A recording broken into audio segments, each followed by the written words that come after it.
Hi, welcome to Hot Picks from today's newspaper, The Indian Express, 5th August 2025. Geneva meet. Talks on Global Plastics Treaty resumes today. Global Plastics Treaty negotiations ജനീവയിൽ ആരംഭിക്കുകയാണ്. 190ഓളം countries സ്വിറ്റ്സർലാൻഡിലെ ജനീവയിൽ meet ചെയ്യുന്നുണ്ട്. ഇത് first ever global plastics ട്രീറ്റിയാണ്.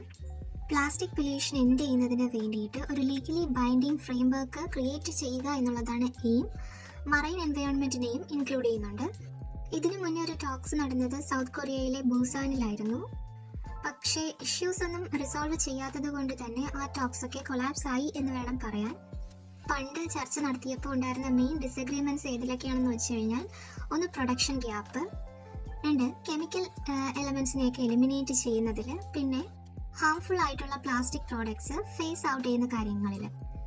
ഇപ്പോഴത്തെ ഡ്രാഫ്റ്റിൽ 370ഓളം brackets ഉണ്ട്, അതായത് ഒരു കാര്യത്തിലും എഗ്രിമെന്റ് ആവാത്ത മേഖലകൾ.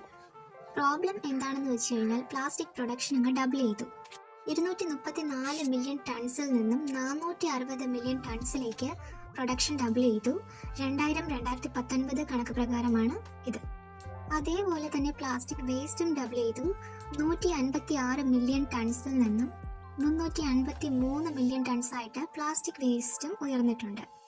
2060 കാലഘട്ടമാകുമ്പോൾ പ്ലാസ്റ്റിക് പ്രൊഡക്ഷൻ ട്രിപ്പിൾ ചെയ്യും എന്നാണ് കണക്ക് പറയുന്നത്. പ്ലാസ്റ്റിക്സ് ഹെൽത്ത് ഇഷ്യൂസ് ഉണ്ടാക്കുന്നുണ്ട്, അതുപോലെ ഇക്കണോമിക് ലോസസും ഉണ്ടാകും. വർഷം തോറും $1.5 ട്രില്യൺ ലോസ് ആണ് ഇക്കണോമിയിൽ സംഭവിക്കാൻ പോകുന്നത് പ്ലാസ്റ്റിക് കാരണം.